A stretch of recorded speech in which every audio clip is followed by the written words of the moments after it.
Bugun men juda muhim savolga aniq javob beraman. Nega avgust oyida barcha pensionerlarga pensiya bir xil miqdorda qo'shilmaydi?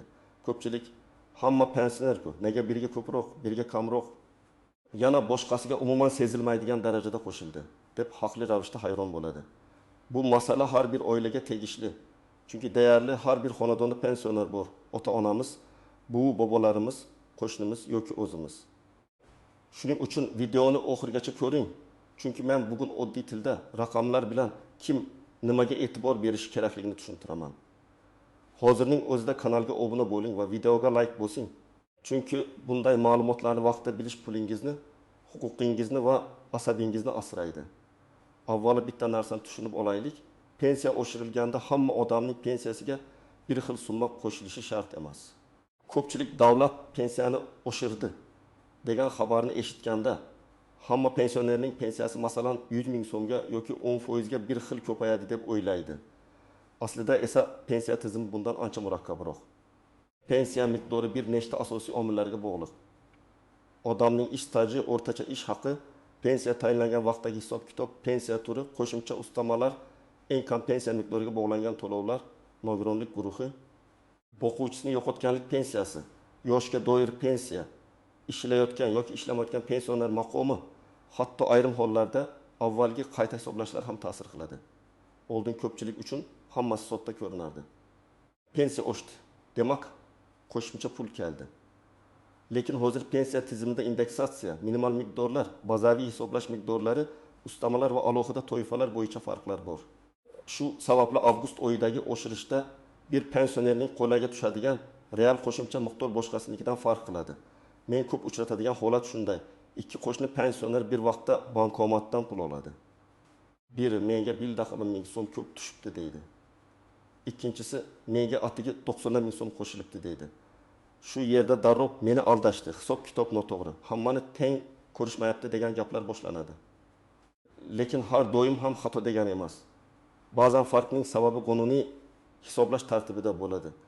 Avvalgi yillarda pensionerlar odatda umumiy foizda oshirishni kutishardi.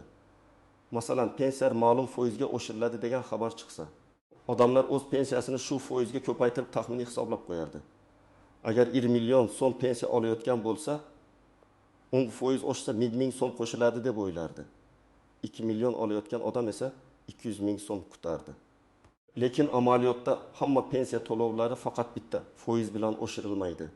Chunki pensiya tarkibida asosiy pensiya qismi ustamalar, kompensatsiyalar, minimal darajaga yetkazib berish uchun qo'shimchalar va ayrim imtiyozli to'lovlar bo'lishi mumkin. Ayrim qismlar oshadi, ayrimlari o'zgarmaydi, ayrimlari esa faqat ma'lum toifalarga tegishli bo'ladi. Hozirgi sharoitda eng muhim o'zgarish shuki, davlat ko'pincha ijtimoiy himoyani kuchaytirish uchun eng kam pensiya oladiganlarga ko'proq e'tibor qaratadi. Ya'ni yuqori pensiya olayotgan odam foiz bo'yicha oshirishni sezsa, past pensiya olayotgan odamga minimal miqdorgacha yetkazish yoki alohida qo'shimcha berish orqali yordam ko'rsatilishi mumkin. Shuning uchun kimdir mening pensiyam kam edi, yaxshi qo'shildi desa, boshqasi meniki ko'proq edi, lekin uncha katta qo'shilmadi deyishi mumkin. Bu yerda adolat masalasi ko'pchilikni qiynaydi. Men buni shunday tushuntiraman, pensiya oshirishda ikki xil yondashuv bo'ladi. Birinchisi hammani bir xil foizda oshirish. Ikkinchisi eng kam daromadli pensionerlarni qo'llab-quvvatlash uchun minimal miqdorlarni ko'tarish. Amalda ko'pincha shu ikki yondashuv aralash qo'llanadi. Natijada hamma bir xil pul olmaydi. Birinchi bilishingiz kerak bo'lgan narsa, pensiya oshdi degan xabar bilan mening qo'limga falon summa qo'shiladi degan narsa bir xil emas. Sizning real qo'shimchangiz shaxsiy pensiya ishingizdagi ma'lumotlarga bog'liq. Masalan, birinchi holatni olaylik. Abdulla aka 35 yil ishlagan, rasmiy ish staji yaxshi, avval yuqoriroq maosh olgan. Uning pensiyasi 2 million 400 ming so'm bo'lsin. Agar umumiy indeksatsiya qo'llansa, bu sezilarli oshish ko'rishi mumkin. Lekin agar avgustdagi asosiy o'zgarish eng kam pensiyalarni ko'tarishga qaratilgan bo'lsa, Abdulla akaning pensiyasi juda katta sakramasligi mumkin. U shunda nega kam qo'shildi deydi. Sababi uning pensiyasi allaqachon minimal chegaradan yuqori. Ikkinchi holat. Malika opa 20 yilga yaqin ish stajiga ega, lekin ko'p yillar norasmiy ishlagan yoki uy bekasi bo'lgan. Uning pensiyasi minimal miqdorga yaqin. Agar davlat eng kam pensiya miqdorini oshirsa, Malika opaga qo'shimcha ko'proq seziladi. Chunki uning pensiyasi yangi minimal darajaga yetkazilishi kerak bo'ladi. Shu sababli u 150 ming yoki 200 ming so'm qo'shimcha ko'rishi mumkin. Yondagi boshqa pensioner esa kamroq qo'shimcha olishi mumkin. 3-holat. Rustam aka ishlayotgan pensioner. U yoshga doir pensiya oladi, lekin shu bilan birga ishini davom ettiryapti. Ishlayotgan pensionerlarda ba'zan qayta hisoblash, sug'urta badallari, ish staji qo'shilishi kabi alohida holatlar bo'ladi. Agar u pensiya tayinlangandan keyin ham rasmiy ishlab kelgan bo'lsa, ma'lum tartibda qayta hisoblash imkoniyati bo'lishi mumkin. Lekin bu avtomatik ravishda har oy ham sodir bo'lmaydi. Shuning uchun avgustdagi umumiy oshirish bilan qayta hisoblashni adashtirmaslik kerak. 4-holat. Dilorom opa boquvchisini yo'qotganlik pensiyasi oladi. Bu pensiya turi yoshga doir pensiyadan farq qiladi. Uning hisoblanish bazasi, oila a'zolari soni, boquvchining ish staji va boshqa ma'lumotlarga bog'liq bo'lishi mumkin. Shuning uchun Dilorom opaning pensiyasiga qo'shilgan summa qo'shnisining yoshga doir pensiyasiga qo'shilgan summa bilan bir xil bo'lmasligi tabiiy. 5-holat. Bir odam nogironlik pensiyasi oladi. Nogironlik guruhi mehnat qobiliyatini yo'qotish darajasi, ish staji, avvalgi daromad, alohida ustamalar bo'lsa, bularning hammasi yakuniy summaga ta'sir qiladi. Shu sababli falonchi ham pensioner, men ham pensioner deb solishtirish to'g'ri emas. To'g'ri solishtirish uchun pensiya turi, staj tayinlangan sana, o'rtacha ish haqi va ustamalar bir xil bo'lishi kerak. Hayotda esa bunday bir xil holat juda kam uchraydi. Birinchi pensioner 900 ming so'm olardi. Davlat eng kam to'lov darajasini 1 million 50 ming so'mga ko'tardi deb faraz qilaylik. Bu pensionerga kamida 150 ming so'm qo'shilishi kerak bo'ladi. Chunki u yangi minimumga yetishi kerak. Ikkinchi pensioner 1 million 300 ming so'm olardi. U allaqachon yangi minimal darajadan yuqori. Agar faqat minimal daraja o'zgargan bo'lsa, unga birinchi pensionerdagidek 1 ming qo'shilmasligi mumkin. Agar umumiy indeksatsiya bo'lsa, u alohida hisoblanadi. Uchinchi pensioner 2 million 800 ming so'm olardi. Unga foizli oshirish ta'sir qilsa, nominal qo'shimcha katta bo'lishi mumkin. Lekin agar o'zgarish faqat past pensiyalarni qo'llab-quvvatlashga qaratilgan bo'lsa, unda uning o'sishi kamroq ko'rinadi yoki ayrim qo'shimchalarga umuman tushmasligi mumkin. Mana shu sababdan odamlar bir-birining kartasiga tushgan pulni solishtirib, noto'g'ri xulosa chiqaradi. Men doim aytaman. Pensiyani qo'shni bilan emas, o'zingizning oldingi oy kvitansiyangiz va rasmiy hisob kitobingiz bilan solishtiring. Agar sizning pensiyangiz avgust oyida umuman o'zgarmagan bo'lsa, birinchi navbatda vahima qilmang. To'lovlar ba'zan bosqichma-bosqich tushadi. Qayta hisoblash texnik sabab bilan keyingi to'lovda aks etishi mumkin. Lekin bu holatni tekshirish shart. Agar siz eng kam pensiya yoki unga yaqin pensiya olayotgan bo'lsangiz, ayniqsa diqqatli bo'ling. Chunki minimal miqdorlar oshganda sizning pensiyangiz ham mos ravishda tekshirilishi kerak. Agar atrofdagilarga qo'shilib, sizga qo'shilmagan bo'lsa, pensiya jamg'armasiga murojaat qilish kerak. Agar sizda ish staji noto'g'ri kiritilgan bo'lsa, bu ham pensiya miqdoriga ta'sir qiladi. Masalan, odam 30 yil ishlagan, lekin hujjatda 24 yil ko'rinayotgan bo'lishi mumkin. Sababi eski mehnat daftarchasida muhr noaniq, korxona nomi o'zgargan, arxiv hujjati topilmagan yoki ayrim davrlar elektron bazaga kiritilmagan bo'ladi. Bunday vaziyatda avgustdagi oshirish ham sizga to'liq ta'sir qilmasligi mumkin. Chunki asosiy hisob kitobning o'zi past turibdi. Agar siz avval noto'g'ri maosh ko'rsatkichlari bilan pensiyaga chiqqan bo'lsangiz, bu ham muhim. Pensiya tayinlashda o'rtacha ish haqi asosiy omillardan biri bo'ladi. Ba'zan odam men yaxshi oylik olganman deydi. Lekin hujjatda kam oylik tasdiqlangan bo'ladi. Pensiya organi esa faqat hujjatga qaraydi. Og'zaki gap bilan pensiya oshirib berilmaydi. Agar sizning pensiyangiz avvaldan yuqoriroq bo'lsa, avgustdagi qo'shimcha past pensiya oluvchilarnikidan kamroq sezilishi mumkin. Bu holatda darrov xato qidirish shart emas, lekin baribir to'lov varaqasini tekshirish foydali. Birinchi nozik jihat. Pensiya tarkibidagi hamma qo'shimchalar bir xil oshmaydi. Masalan, asosiy pensiya qismiy indeksatsiya qilinishi mumkin, lekin ayrim kompensatsiya yoki ustama boshqa tartibda qolishi mumkin. Odam esa umumiy oladigan summasiga qarab, hammasi falon foizga oshishi kerak edi deb o'ylaydi. Aslida esa faqat muayyan qism oshgan bo'lishi mumkin. Ikkinchi nozik jihat. Pensiya tayinlangan sana muhim. Yangi pensiyaga chiqqan odam bilan 10 yil oldin pensiyaga chiqqan odamning hisob kitobi farq qilishi mumkin. Chunki yillar davomida qonunchilik bazaviy miqdorlar. Ish haqi koeffitsentlari va hisoblash tartibi o'zgarib boradi. Shuning uchun ikki odam bir xil stajga ega bo'lsa ham pensiyalari har xil bo'lishi mumkin. Uchinchi nozik jihat, norasmiy ishlagan yillar pensiyada ko'rinmaydi. Bu juda og'riqli masala. Ko'p odamlar butun umr ishlagan, lekin rasmiy hujjatda staj kam. Masalan, bozorda savdo qilgan, qurilishda ishlagan, fermer xo'jaligida mavsumiy ishlagan, oilaviy biznesda yordam bergan. Lekin sug'urta badali to'lanmagan yoki rasmiylashtirilmagan. Pensiya hisobida men ishlaganman degan gap emas, tasdiqlangan staj muhim. Natijada bunday odamlarning pensiyasi past chiqadi va oshirishlar ham shu past bazadan kelib chiqadi. 4-nozik jihat, bolani parvarish qilish, harbiy xizmat, o'qish, parvarish davrlari kabi ayrim davrlar qonunda belgilangan tartibda stajga qo'shilishi mumkin yoki qo'shilmasligi mumkin. Har bir davrning o'z sharti bor. Masalan, ayol kishi bolalarni tarbiyalagan. Lekin bu davrning hujjatlari to'liq bo'lmasa, hisob kitobda muammo chiqishi mumkin. Shuning uchun faqat mehnat daftarchasi emas, qo'shimcha tasdiqlovchi hujjatlar ham ahamiyatli. 5-nozik jihat. Bank kartasiga tushgan summa ba'zan qarzdorlik, ushlab qolish yoki oldingi ortiqcha to'lov bilan bog'liq bo'lishi mumkin. Masalan, aliment, kredit bo'yicha ijro hujjati, sud qarori, avval ortiqcha to'langan pensiyani qaytarish kabi holatlar bo'lsa, qo'lingizga tushgan summa kutilgandan kam bo'ladi. Odam pensiyam oshmabdi deb o'ylaydi, aslida oshgan, lekin bir qismi ushlab qolingan bo'lishi mumkin. 6-nozik jihat, ayrim ustamalar faqat murojaat qilingandan keyin berilishi mumkin. Hamma narsa avtomatik bo'ladi deb o'ylamang. Masalan, stajni qayta tasdiqlash, arxiv hujjatini olib kelish, nogironlik hujjatini yangilash, bo'g'uvchisini yo'qotganlik bo'yicha oila tarkibini tasdiqlash kabi holatlarda odamning o'zi faol bo'lishi kerak. Pensiya organi sizning hayotingizdagi har bir o'zgarishni avtomatik bilmasligi mumkin. 7-nozik jihat, bir xil yoshdagi pensionerlar ham bir xil pensiya olmaydi. 15 yoshdagi ikki erkakni olaylik. Biri damli rasmiy ishlagan, zavodda yuqori malakali mutaxassis bo'lgan. Ikkinchisi ilmiy rasmiy qolgan yillari norasmiy ishlagan. Yosh bir xil, lekin pensiya bir xil bo'lmaydi.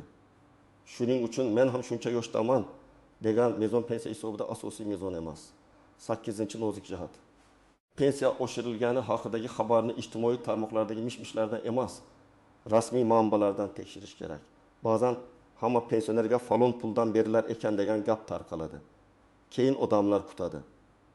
Pul tushmagach xafa bo'ladi. Aslida hujjatda hamma emas, ma'lum toifa ko'rsatilgan bo'lishi mumkin. Masalan, faqat minimum pensiya oluvchilar, faqat nogironligi bo'lgan shaxslar, faqat ijtimoiy nafaqa oluvchilar yoki faqat muayyan ustama oluvchilar bo'lishi mumkin. Endi eng kerakli qismga o'tamiz. Siz nima qilishingiz kerak?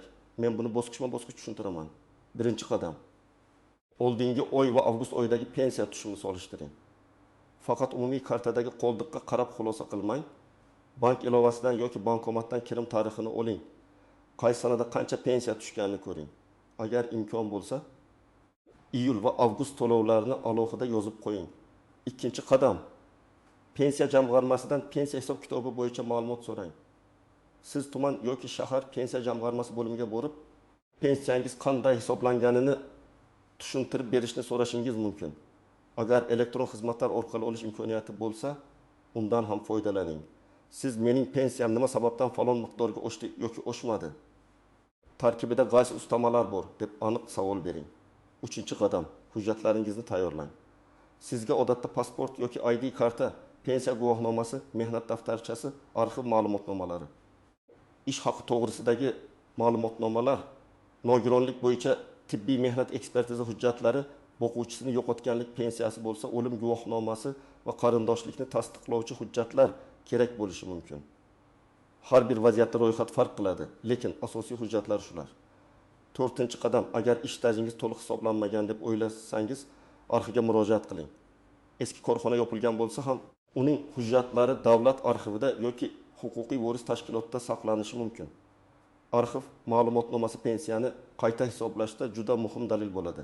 Men u yerda ishlaganman, hamma biladi degan gap yetmaydi. Yozma tasdiq kerak. 5-qadam. Murojaatni og'zaki emas yozma qiling. Pensiya bo'limiga borganingizda faqat og'zaki so'rab qaytib ketmang. Agar sizda jiddiy e'tiroz bo'lsa, ariza yozing. Arizada shunday mazmunda yozish mumkin. Mening avgust oydagi pensiya to'lovim bo'yicha qayta hisob kitobini tekshirib berishingizni, pensiya miqdorim tarkibini va oshirish qanday qo'llanganini yozma ravishda tushuntirib berishingizni so'rayman. Arizaning nusxasini o'zingizda qoldiring. Qabul qilingan sana va raqamni yozdirib oling. 6-qadam, agar javobdan qoniqmasangiz, yuqori tashkilotga murojaat qiling. Avval tuman bo'limi, keyin viloyat boshqarmasi.